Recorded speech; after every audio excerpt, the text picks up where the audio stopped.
0 টাকা down payment আর 24 মাস পর্যন্ত easy EMI সুযোগ। দ্য আরবান ফার্নিচার নিয়ে এসেছে আপনার জন্য একটা ধামাকা অফার। একটাও টাকা না দিয়ে নিয়ে যান বাড়ি। বেডরুম সেট শুরু 40,000 থেকে, আর ম্যাট্রেসে 30% পর্যন্ত ছুট। পুরনো ফার্নিচার বদলে করুন, পিক আপ ও ডেলিভারি দুটোই completely free.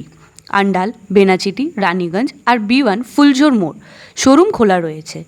The urban furniture, ঘর যেন স্বপ্নের মতো। তাহলে বুঝলেন তো, ফার্নিচার মানেই হলো দ্য আরবান ফার্নিচার। আসানসোলের তালপুকুরিয়া এলাকায় এক যুবকের ঝুলন্ত মৃতদেহ উদ্ধার হওয়ায় চাঞ্চল্য ছড়ায় এলাকায়। জানা যায়, দীর্ঘদিন ধরে মানসিক অবসাদে ভুগছিল ওই যুবক এবং তারপরেই এই সিদ্ধান্ত নিয়েছে।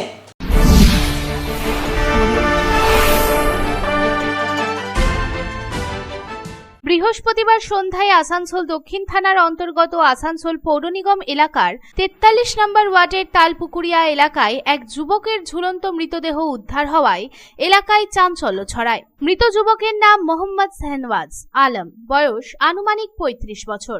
জানা যায়, মোহাম্মদ শাহনওয়াজ আলম বহু বছর ধরে মানসিক অবসাদে ভুগছিলেন এবং বৃহস্পতিবার সন্ধ্যায় তিনি বাড়িতে একাই ছিলেন। তবে তারপরে তার বাড়ির ভেতর থেকে ঝুলন্ত অবস্থায় তার মৃতদেহ উদ্ধার হয়। এই ঘটনায় চাঞ্চল্য ছড়ায় এলাকায়। ঘটনার খবর পেয়ে ছুটে আসে এলাকার স্থানীয় বাসিন্দারা এবং খবর দেওয়া হয় আসানসোল দক্ষিণ থানার পুলিশকে। পুলিশ তাৎক্ষণিক ঘটনাস্থলে পৌঁছায় এবং মৃতদেহটি ময়নাতদন্তের জন্য আসানসোল জেলা হাসপাতালে নিয়ে যায়, যেখানে চিকিৎসকেরা তাকে পরীক্ষা করে মৃত বলে ঘোষণা করেন। তবে আকস্মিক এই ঘটনায় শোকের ছায়া নেমে এসেছে এলাকায়। স্থানীয় বাসিন্দারা জানায়, মোহাম্মদ শাহনওয়াজ আলম অত্যন্ত ভালো একজন মানুষ ছিলেন, তবে অবসাদগ্রস্ত হওয়ার ফলে তিনি হঠকারিতায় এই সিদ্ধান্ত নিয়েছেন। এই প্রসঙ্গে তৃণমূল নেতা রবিউল ইসলাম জানান, ঘরে কেউ ছিল না এবং তখনই এই মৃত্যুর সিদ্ধান্ত নিয়েছিলেন মোহাম্মদ শাহনওয়াজ। হাসপাতালে তার মৃতদেহটি উদ্ধার করে নিয়ে যাওয়া হয়েছে। ব্যাপারটা হচ্ছে, ঘরে ও অবিবাহিত। এর আগে আমি শুনেছি একটা চেষ্টা করেছিল, কোনো একটা মানে একটা হয়ে গেছে, টান ছিল যে মৃত্যু। এবং আজকে 45 মিনিট আগে ঘরে সে সময় কেউ ছিল না, কিন্তু ওই শাহনওয়াজ সবাই বলছিল।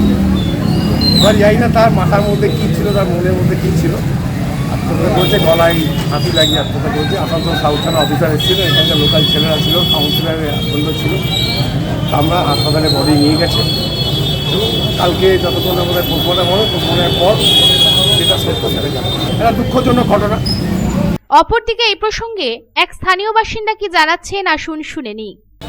दुकान पे थे, अचानक फ़ोन आया कि शिशु नाम का एक लड़का है मरूम महबूब भाई का, जहाँ से फांसी लगाया। वजह नहीं बन पाया, जानता है कि क्या वजह था। उससे पहले भी उसके बाद करने का कोशिश किया था, लेकिन अभी इस बार दिया सिर्फ खा रही थी, सब मार्केट दिया हुआ था।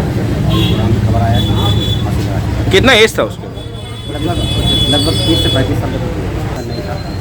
कोई टेंशन नहीं। मेरा माँ बहुत परेशान है, माँ बहुत केयर भी करती थी, ये भी माँ का बहुत केयर करता था।